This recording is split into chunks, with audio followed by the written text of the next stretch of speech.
This footballer's fame knows no boundaries. Mention his name almost anywhere in the world and you've got a conversation on your hands, provided of course that you can speak the language.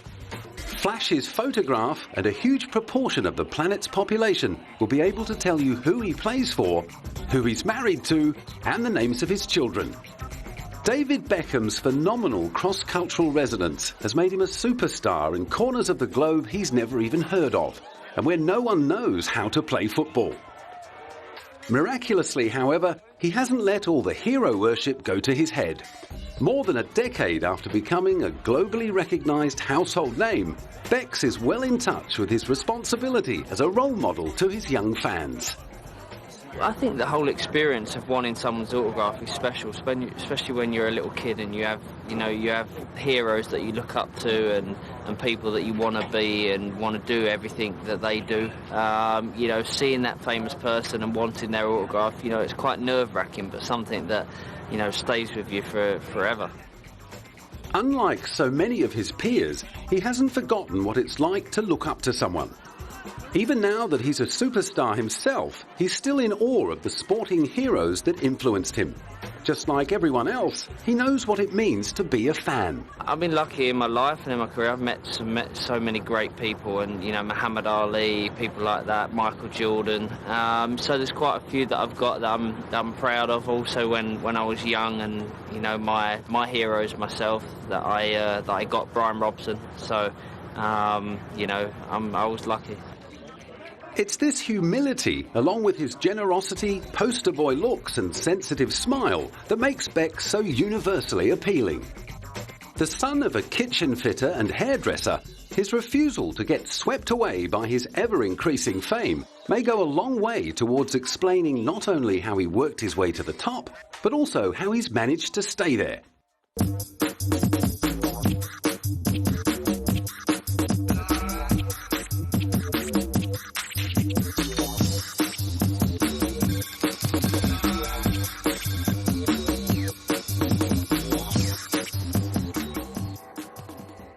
From the mid to late 1990s, it would be fair to say that David Robert Joseph Beckham was known for one thing and one thing only: his footballing ability. Playing for re-emerging powerhouse Manchester United, Becks and his famous right foot earned superstar status by consistently piercing the opposing defence, either to set up goals for others or to score himself. Now approaching the end of his footballing career, after playing for numerous A-list clubs and captaining his country through 2 World Cup campaigns, the 6-foot midfielder from Leytonstone is more popular than ever. Despite his sparkling record on the pitch, which includes being the first English player to score in 3 World Cups and play 100 Champions League matches, as well as twice finishing runner-up for FIFA World Player of the Year, the majority of David Beckham's fans have never seen him play a game of football. That's because over the years, Beck's ball skills have become increasingly overshadowed by his off-field endeavours.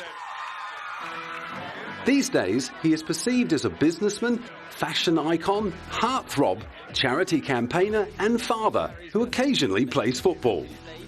No matter where Beckham touches down, an ever-swelling media circus and swarm of fans will be there to meet him.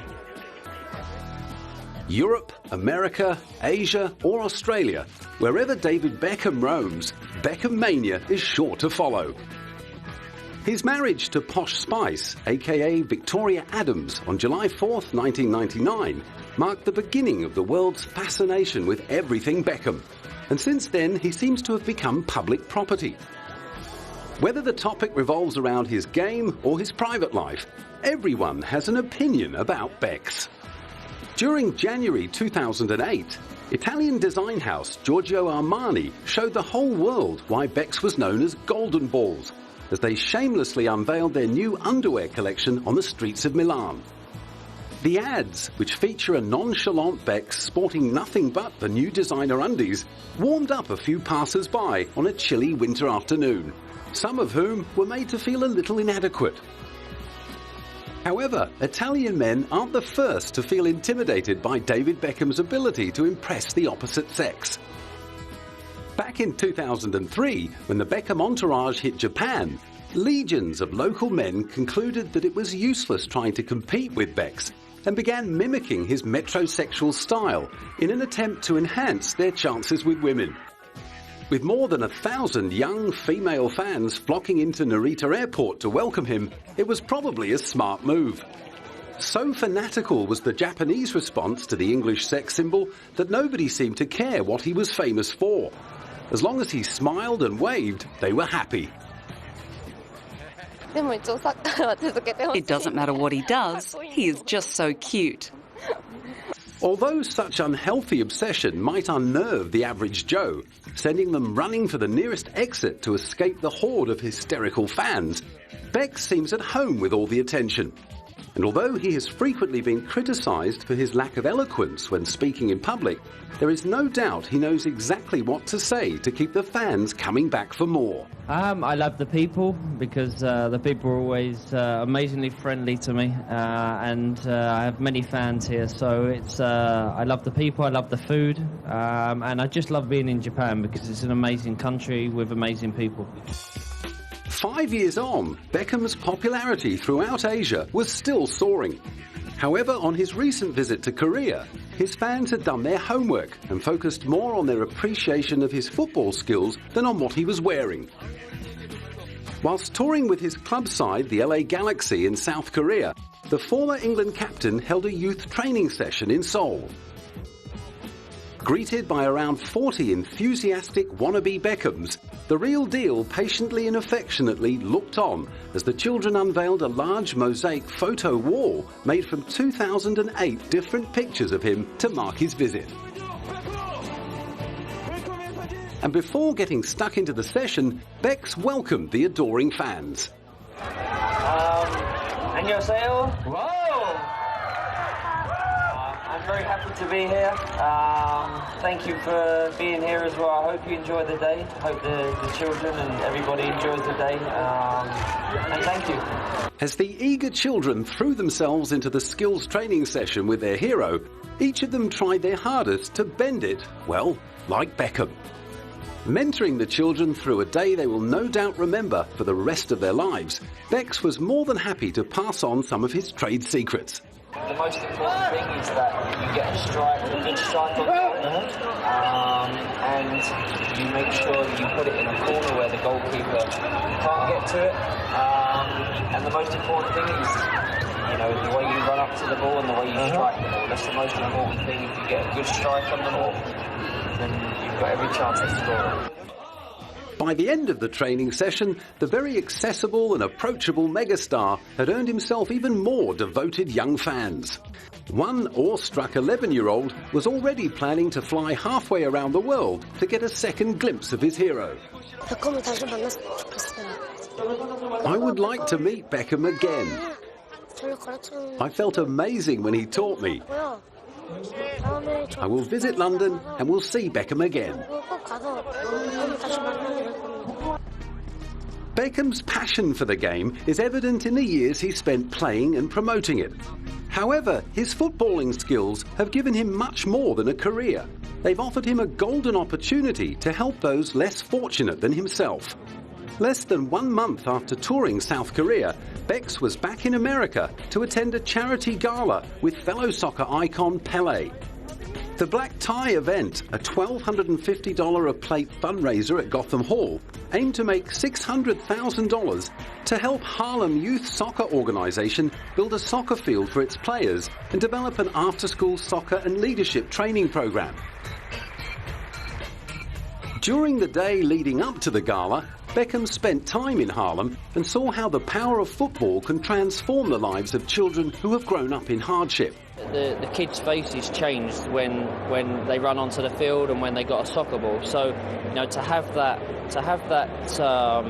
passion that they showed just within 2 hours of being down there, it does change people's lives. Ever grateful for his boyhood opportunity to train at the Bobby Charlton Soccer School, Beckham's belief in the positive power of football led to the establishment of the first two David Beckham Academies, one in the London borough of Greenwich and one in LA. Since 2005, they have been offering a range of training programs for boys and girls. Academy students are trained in all aspects of a career in football, from what to eat to how to exercise and how best to deal with the media. In early 2008, Beckham travelled to Brazil to announce his intention to open a third academy. The ambitious David Beckham World of Sport has been designed to function as a professional sports complex and will include 8 soccer fields, a 10,000 capacity soccer stadium and facilities for other sports like golf and tennis. Beckham proudly stated that the facility will also incorporate a scholarship program for Brazilian children that will actively reach out to schools in the region.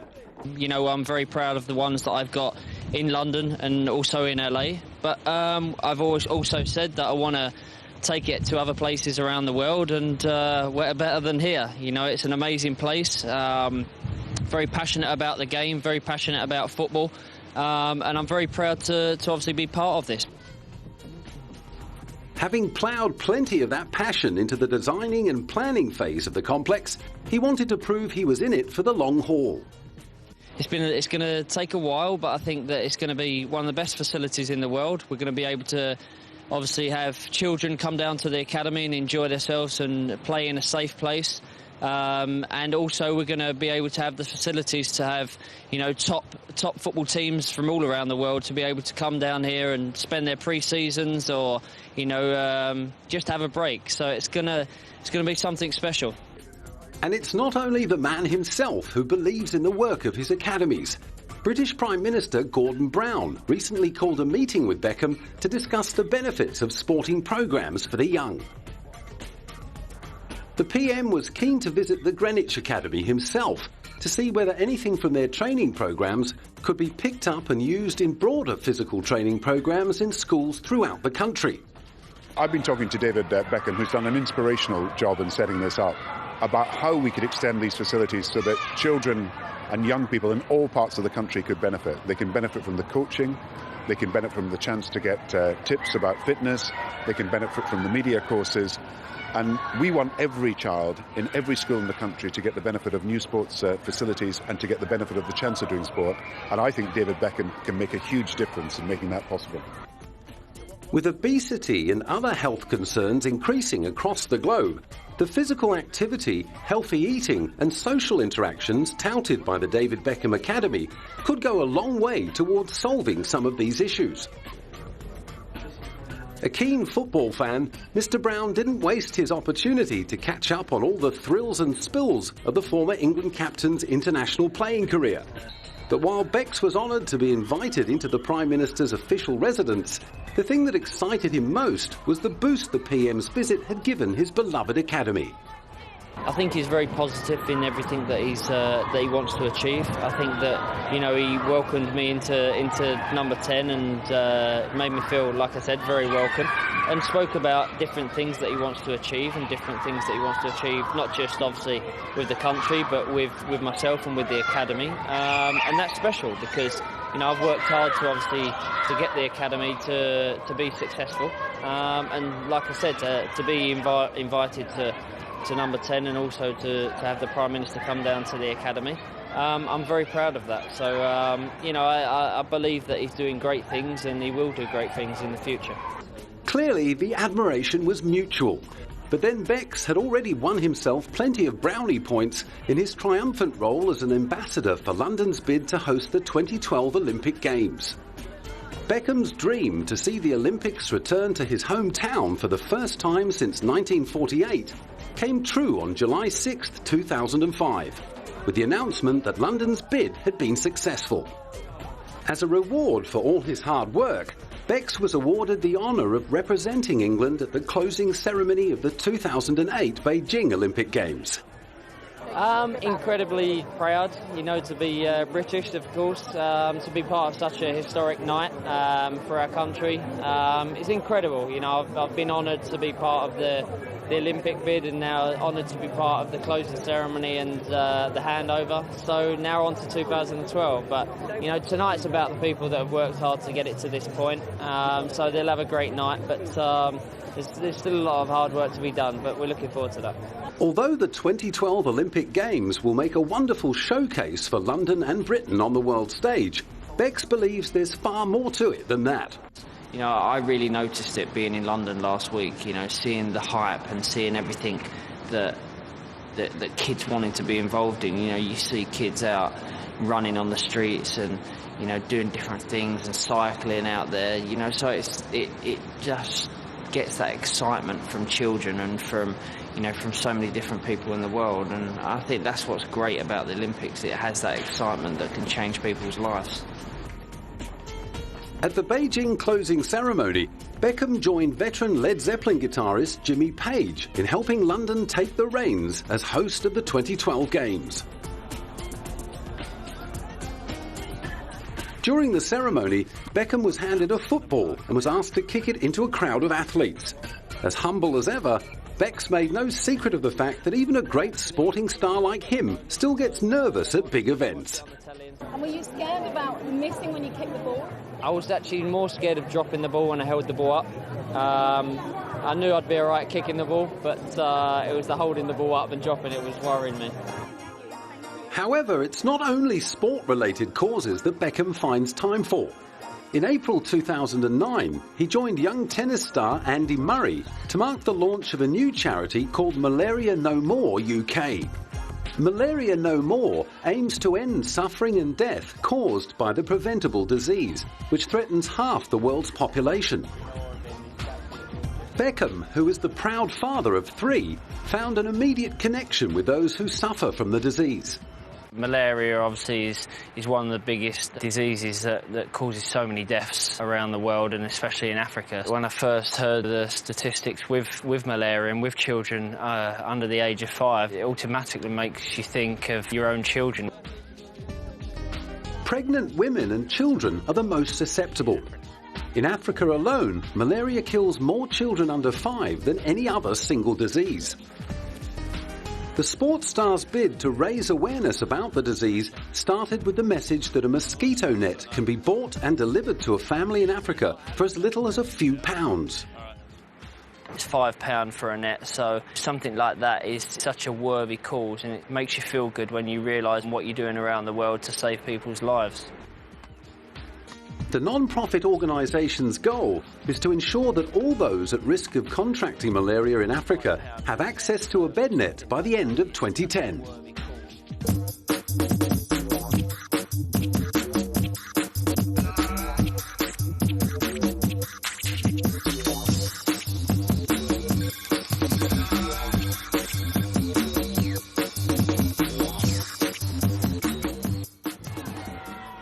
With all the hype, marketing and entrepreneurial activity that engulfs David Beckham off the pitch, it would be easy to forget that his real job is playing football and that he's actually very good at it. While all the outrageous hairstyles and raunchy fashion ads have been earning him style icon and sex symbol status, it's what he gets up to on the football field that defines the real David Beckham. Yeah, I like fashion, but I prefer football. I prefer playing football. But, like you said, I'm very honoured for people to look at, what I wear and like what I wear. But the most important thing for me is the soccer. Then the fashion comes after. It's no secret that David Beckham started his football career with Manchester United under the tutelage of Sir Alex Ferguson. Becks' epic career at Old Trafford began after he was signed as a trainee on July 8, 1991. At just 16 years old, neither he nor the fans had any idea of what lay in store. A mad Manchester United supporter as a child, Beckham's fantasy of playing alongside some of his childhood heroes materialised when he came on as a substitute for Andrei Kanchelskis in 1992. The game against Brighton marked Beckham's debut as a United player. With ageing warriors the likes of Paul Ince and Mark Hughes holding the regular spots in the team, it wasn't until the 1995-96 season that Beckham finally started seeing some regular Premier League action. The following season saw Beckham wear the number 10 shirt, but not for long. When the king of Old Trafford, Eric Cantona, retired from football in May 1997, he was handed the coveted number 7. Beckham's acquisition of the hallowed number 7 shirt was met with grumbling disapproval by many of the club's fans, who felt he was not worthy to follow in the footsteps of the likes of Brian Robson and George Best. Despite the rumblings, Beckham's football skills and profile continued to improve at a lightning pace. In no time at all, Becks was playing for his country, but it wasn't all chocolates and roses for the future England captain. His red card in the 1998 World Cup stole most of the headlines for that year. Although his shameful sending off didn't cost England a goal, many supporters chose to make him the scapegoat for England's early elimination from the competition. And England's former golden boy had suddenly become the black sheep. His fall from grace made him the target of hysterical criticism and abuse. An effigy of Beckham was hung outside a London pub, and the Daily Mirror printed a picture of a dartboard with his face in the bullseye. To make matters worse, Beckham also received death threats after the World Cup, and rumours started doing the rounds that he would have to move overseas to continue his football career. To his credit, Beck stayed strong and loyal to his much-loved Manchester United for the best part of the next 5 years. Then, early in 2003, rumours spread of growing tensions up at Man U headquarters between Sir Alex and his famous number 7. The story went that Sir Alex had grown tired of the toll Beckham's extracurricular activities were taking on his football. He was said to be frustrated with the midfielder's inability to commit 100% to the game. There were also whispers of a locker room incident during which a stray boot connected with Beckham's head, moments after parting with Sir Alex's right foot. In the end, they both agreed a transfer would be the best solution, and Becks headed for the warm Mediterranean sun of Madrid. The same Man U fans who had doubted his worthiness 6 years earlier went into mourning at the devastating news. As the most marketable sportsperson on the planet, Beckham had done a lot more for the Red Devils than play cracking football.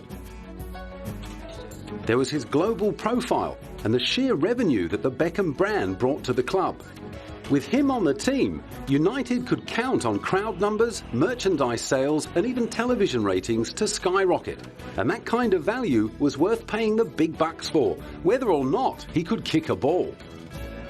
And he could. Although it can be argued that there were better goal scorers at the time, and possibly even better midfielders, there was never any doubting Beckham's supremacy when it came to taking free kicks and corners. Although his trophy haul may not compare to the likes of Ronaldinho, Kaká and other modern greats of the game, his bank balance undoubtedly offers plenty of consolation. While playing for Spanish club Real Madrid, Beckham was on a weekly income of $240,000, or around $12.5 million per year. Some football followers viewed this huge sum as something of a slap in the face for the more talented players who were taking home considerably less. Despite the criticism, Beckham remained as courteous as ever. Refusing to let the controversy get the better of him, he only ever spoke of his Real Madrid teammates with great admiration. Well, I'm lucky enough, the players that I admire, I play with, so, to have them players and to look up to players like that, like Ronaldo, Zidane, Figo, Roberto Carlos, Raul, to have them all in the same team as you, you can't ask for better than that. As well as his enormous playing ability and star power, it was his media friendliness and polite attitude that caught the eye of US team LA Galaxy. And after appearing 113 times for Real, he announced his move to the land of the free. His ability to lure sponsors, draw big crowds and sell merchandise is unmatched by any other footballer. And the MLS were glad to grab a piece of that pie. In fact, whilst at Real Madrid, it was reported by Forbes magazine that over his 4 years with the super club, he had been a major factor in the team's huge increase in merchandise sales, a total reported to top $600 million US. Enticed to the US by the LA Galaxy to help boost the profile of their club and Major League Soccer with a 5-year deal, Beckham has so far proved to be the right man for the job and is excited to be a part of it. Potentially in the States, soccer could be as big as it is everywhere else around the world. And I believe, and I'm very proud to be part of that and going to be part of that for the next 5 years and maybe a few more years later. So, Despite being injured for the majority of his first season, his presence around Hollywood and the US has created exactly the kind of hype that the MLS desperately needed. His paltry $7.7 million a year salary constitutes a massive 40% pay cut on his Real Madrid handout. But it's fair to say that Beckham's move to the US was motivated by more than his weekly pay packet. The opportunity to escape the relentless media would not only give himself and Posh a break, but also give his 3 children a chance at some sort of normal childhood. Aside from a few injury concerns, Beck's on-field performances have been solid, and he's enjoyed playing with his new teammates. I'm aching a little bit, but I'm ready for the game tomorrow.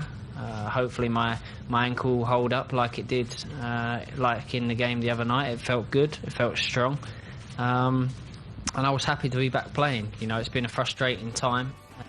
The frustration continued for Becks, his teammates and the LA Galaxy supporters when in the final MLS game for the season, they were knocked out of playoff contention with a 1-0 loss against the Chicago Fire.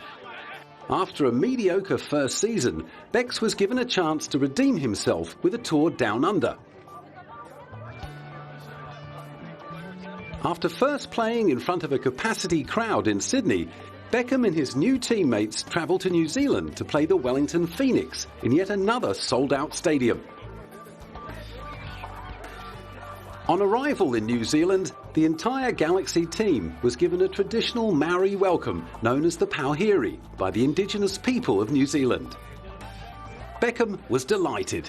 It's amazing, it's very honouring for us as people and as a team to have that welcome. So, you know, we all enjoyed it, and all the players have been talking about it since we arrived, so it's made a huge impression on us.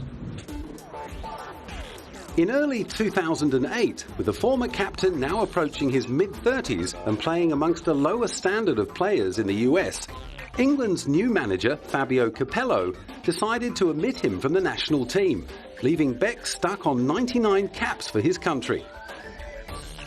To nobody's surprise, Beckham's former boss, Alex Ferguson, stepped up to applaud Capello's decision, reigniting the rumours of a Ferguson versus Beckham feud. I'm not surprised. I mean, I think that what Fabio was correct was said, that he says he's not match fit. And then that is really the reason he's not picked. And there's no other reason. I think that's straightforward. And also he's way down his marker quite firmly. He wants players who are match fit. And David, of course, has not played any football, and that's the reason. Arsenal manager Arsene Wenger also backed the England manager's decision, but gave a little more insight into the reasons behind it. Capello has worked with Beckham. He knows him very well. And he is at the moment in a situation where he thinks, I need to really have a good view on players who I found interesting in my championship and want as quickly as possible to have a look at these players. And after, I can come back to Beckham when it is needed to go into competitive games. But before that, I want really to have a good view of some players. Beckham had been hoping to play his 100th game for his country in a friendly against Switzerland. My career's sort of been ups and downs, and when I've had highs, they've been extreme highs, and when I've had lows, they've been extreme lows. So, you know, that's part of of my career and part of my life, and it's part of many players' lives these days. But I'll be very proud to hopefully reach that 100 cap and also get it out of the way, because everybody's been talking about it for so long. It'd be good to get it and then move on, hopefully. While the doomsayers were all predicting that Beckham's international career was over, his former teammates were confident he would return and reach the big 100. David's had a lot of adverse situation in the past, ups and downs throughout his career for whatever reasons, and he's always come back fighting and kind of stepped over them challenges. And I'm sure he'll be doing his utmost to do that again. He's a very talented footballer. As realistic as ever, Becks knew what had to be done to make it back into the squad. I would love to reach the 100 caps, but I have to be physically ready to be part of the team. Beckham's first priority had to be to get back on form. His absence from the game due to injury had given him an early taste of retirement, and he didn't like it. He still had a passion for the game and was keen to continue playing, no matter at what level. Like I said, it's more important that I carry on playing, let alone reaching the 100. I'm passionate and I'm ready to carry on playing, so we'll just have to wait and see. Once again, Beckham went on to prove many of his doubters wrong. And after playing solid football with the LA Galaxy, he was finally recalled to the England squad by Capello for a friendly against France on March 26, 2008. And before playing for the 101st time for England against the USA at Wembley, Beckham's enormous feat was acknowledged with the presentation of an honorary gold cap to mark the passing of his 100th game for England. The gold cap was presented by Sir Bobby Charlton, and the crowd sealed the historic achievement with a standing ovation. Finally back playing for England, Becks knew that he had to play at a higher club level than the US could offer to compete on the international stage.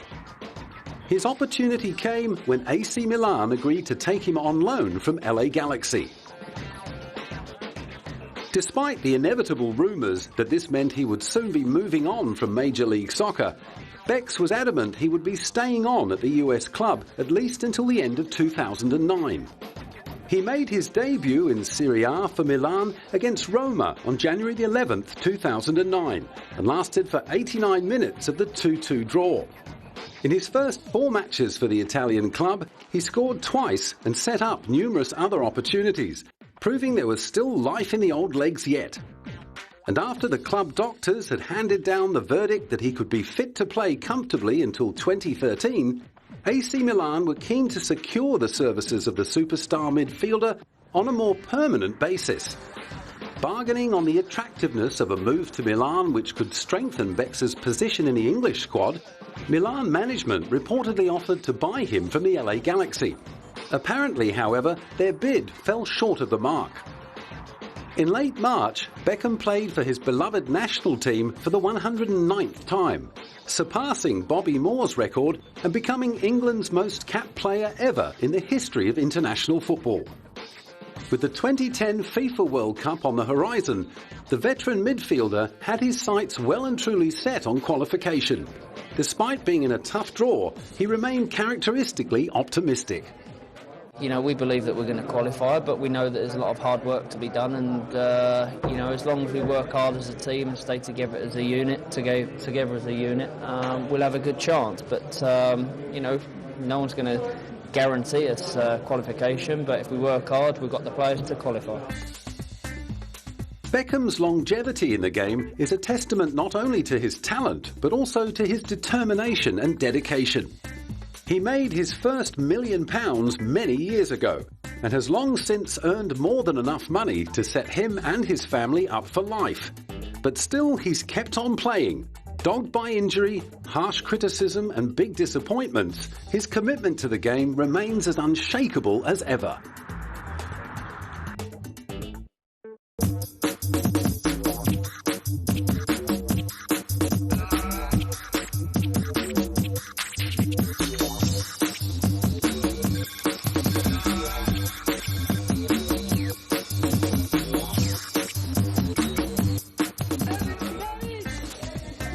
While very few footballers have ever drawn praise for their sartorial style, one player consistently finds himself near the top of the world's best-dressed list. With a lot of help from his Spice Girl wife and avowed fashionista Victoria, David Beckham has undoubtedly become the most sought-after celebrity clothes horse in the world of male fashion. All stubble and ruffled sensitivity, his impossibly photogenic looks and buff body, combined with his killer smile and smouldering charisma, make him a marketer's dream. No matter what the product is, if Beckham's face or name is on it, it will sell like hotcakes. At least that was the theory behind a Chinese manufacturer's 2008 decision to produce a range of condoms named after the football superstar. Clearly, the brand's marketing objective was to cash in on Beck's currency as a sex symbol, as well as his prowess as a goal scorer on the football field. Even without securing David Beckham's permission to use his name, the condom became the market bestseller in China. So revered has the boy from Leytonstone become as a trendsetter, style guru and fashion idol that his well-documented trips to the hairdresser and tattoo parlour have spawned an endless parade of copycat styles among Beckham wannabes. You know, the public look to newspapers, to media, to TV, to the football pitch, to wherever for their influences in fashion, trends and, you know, haircuts and all the rest of it. When Beckham had a Mohican, so did everybody else and etc. And it's the same with tattoos, I think. While mothers everywhere may cringe at the thought of their teenage sons coming home from school with a replica of Beck's guardian angel across their shoulders, there is no denying his influence, which in the world of capitalism translates as marketing power. Over the years, the one-man marketing machine has collected an amazing array of endorsements.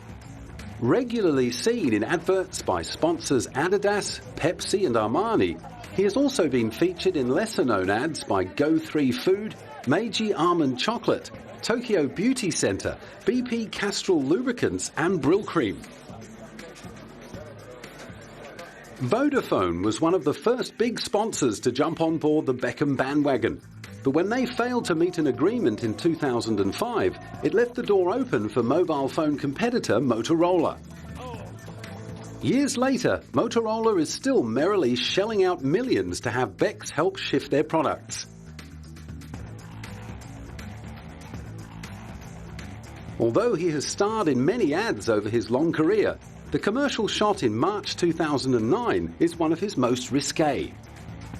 Shot in Milan and directed by music video director Anthony Mandler, it features Beckham's on-screen transformation into a Terminator-like robot. His new look includes a red laser eye, a visible skeleton and arteries which have been superimposed onto his bare chest. Beck's didn't seem to mind removing a few layers of clothing for the job. The shoot's been great. You know, I always enjoy doing Motorola shoots because I think it's something that's always done in a different way. And of course, working with Anthony Mandler, I think is, you know, he's very inspirational and very passionate about what he does. So, you know, his inspiration will come out in the pictures and also the videos. And the LA Galaxy superstar is never shy about giving a plug to one of his sponsors' products. I think it's a great phone. You know, it's a stylish phone. It's something that, you know, you could get excited about. It's something that's special and something that's different. I think Motorola always do that. You know, they're always coming up with different concepts and different ideas and special things about phones. So I think it's exceptional. While the Motorola ad may be a little futuristically outlandish, Beckham is no stranger to dressing up or down for advertising campaigns. He has previously dressed as a Roman gladiator and a prince. And of course, more recently, he stripped down to his underwear in a high-profile ad for Armani. Surprisingly, Beck's admitted to being a little bashful before the shoot. I've done quite a few photo shoots before, but I've never done any in my underwear. So I was slightly, you know, I wasn't sure about the whole thing, but, you know, with working with Marcus, they made me feel really at ease and it went pretty well. And after that, there was no stopping him. He and Armani took their steamy show on the road, and in June they hit Oxford Street in London to unveil the enormous poster of Becks and his jocks to his country folk. Thousands of fans turned out to catch a glimpse of their hero in the flesh, who, as always, was more than happy to sign a few autographs. This time, Becks seemed a bit more comfortable with the photos. It was important that we had the best and created the best pictures, and we've done that every time. And the most important thing is that, you know, every shot and every campaign has been different. There's always been a theme involved, and you know, they've made amazing pictures. One lucky fan got more than just an autograph. A kiss on the cheek was definitely worth the long wait in line. I've just seen David Beckham, and because of the love of my life, I'm like, a bit shaky, as you can probably still tell, but amazing, unbelievable.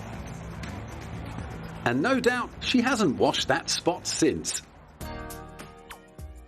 While it may have been the first time he'd ever officially modelled underwear, it certainly wasn't the first time Becks had posed semi-naked for the cameras. In July of 2007, he and Victoria gladly peeled off their clothes to take part in a steamy photo shoot for W magazine. The snaps by Stephen Klein show the pair in various states of undress, kissing passionately, sunning themselves atop a car, and enjoying an intimate moment in the bedroom. It offered the public a rare opportunity to assess the sexual chemistry of one of the most powerful couples in celebrity history. Ever since their first meeting at a Manchester United game in 1997, the private and professional lives of Posh and Becks have been front-page fodder for magazines and tabloids throughout Europe and Asia. Since making the move stateside in 2007, their notoriety has spread like wildfire through the US, aided and abetted by Posh's much-hyped friendship with Katie Holmes.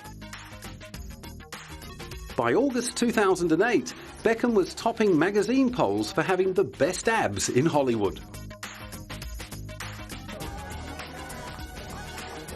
All the free publicity hasn't gone unexploited, with a list of A-grade sponsors ranging from Emporio Armani and Police to Sharpie pens and fragrance house Coty queuing up to throw money at them. The Beckhams came in at number 3 on Forbes magazine's list of top-earning Hollywood couples in 2008.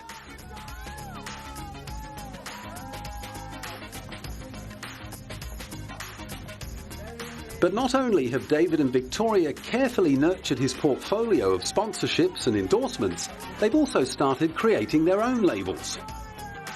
At Macy's Herald Square in New York City, the power couple launched their new fragrance, Beckham's Signature, in September of 2008, much to the delight of the legendary department store Macy's as well. Macy's Herald Square is really excited to welcome David and Victoria Beckham launching their newest fragrance, Beckham's Signature. Welcome.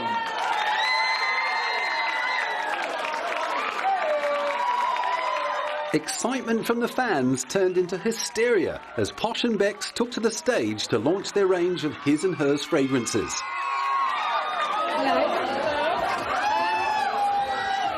We just want to say thank you so much.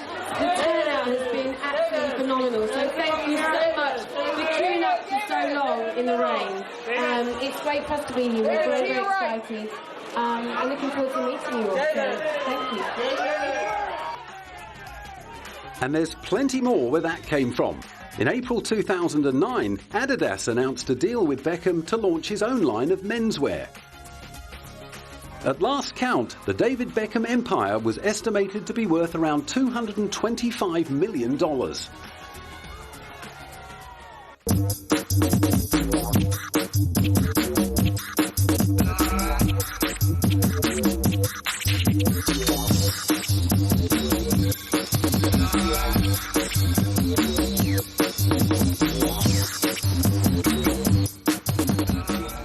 Throughout his ever-evolving career as an elite footballer and a global fashion icon, one thing that has remained consistent about David Beckham is his devotion to his family.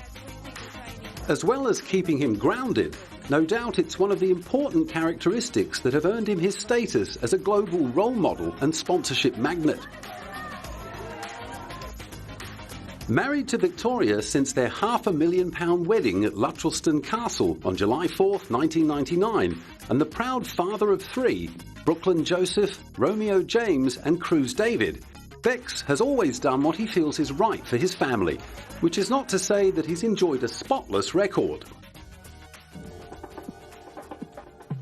Back in 2004, it appeared his decision to leave Posh at home to try and salvage her singing career while he went to Real Madrid might have been tempting fate, when the News of the World published claims by his personal assistant that she'd had a torrid affair with Bex.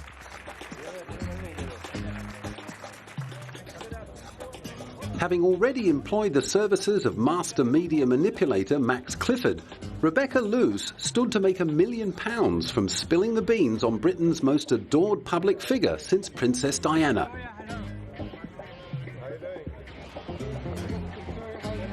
But since suffering the slings and arrows of the gutter press in the wake of that alleged affair, a much wiser David Beckham has been determined to steer well clear of the stalking paparazzi. Many commentators suggest that his hostility towards the intrusive and relentless British press played a large role in the Beckham family's decision to move to LA.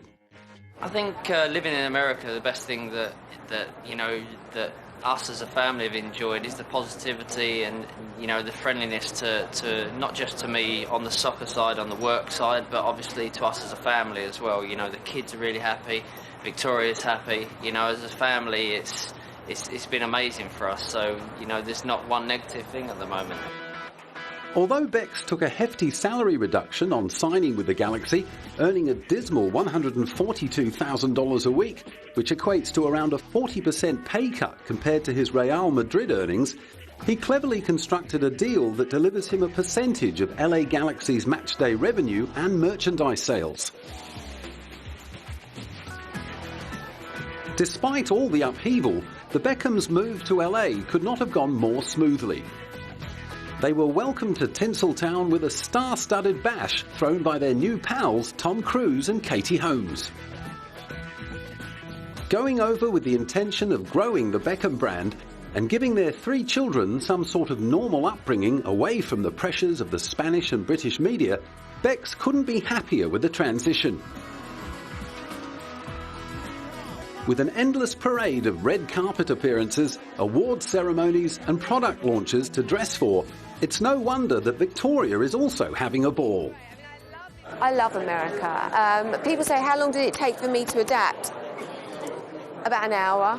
I mean, I really, really like America. The American people have been so kind and so good and so welcoming. Our kids are happy. David's happy. David's first game back actually will be on the 16th of July here in New York. So he's very excited to be coming back, and we're just really, really happy as a family here. Very excited to have him back. It's great. In mid-2008, Brooklyn, Romeo and Cruz got to go on the Teen Choice Awards, where Dad was nominated for Male Athlete of the Year. To the whole family's delight, David won the award and brought the three boys on stage. Clearly at home in front of a large crowd, young Cruz performed an impromptu breakdance solo. Backstage afterwards, Bex was asked who taught Cruz the moves. Not me. No, he went on tour with the Spice Girls for 6 months, so he learned from them. He was also asked whether he and Victoria might be thinking about expanding the Beckham brood. Of course, we're always, we love kids. I've always, and Victoria's always wanted a big family, so why not? But we're enjoying our three boys at the moment, and who knows? Clearly enjoying life, Bex looks quite at home in LA, although he claims to miss English food. Even a few poor seasons with the LA Galaxy haven't seemed to worry him. It's been a great move for us as a family. We're very happy. I was asked a question. Someone said to me the other day, I heard you're going back to England because you're not happy. It couldn't be further from the truth. As a family, we're very happy. My wife's happy. Children are happy living here in the school. Who couldn't be? Hopefully this year it'll be more successful on the field. With the US at his feet, a loving family to support him, a new network of A-list friends to recommend him, and hundreds of millions in the bank, Leytonstone's favourite son has laid the foundations for a life in the spotlight that will stretch way beyond his footballing career. Whether he branches out into acting, commentating, fashion design or diplomacy, he can be sure that cameras will always be there to document the highs and lows of a global superstar who knows what it takes to get to the top and how to stay there.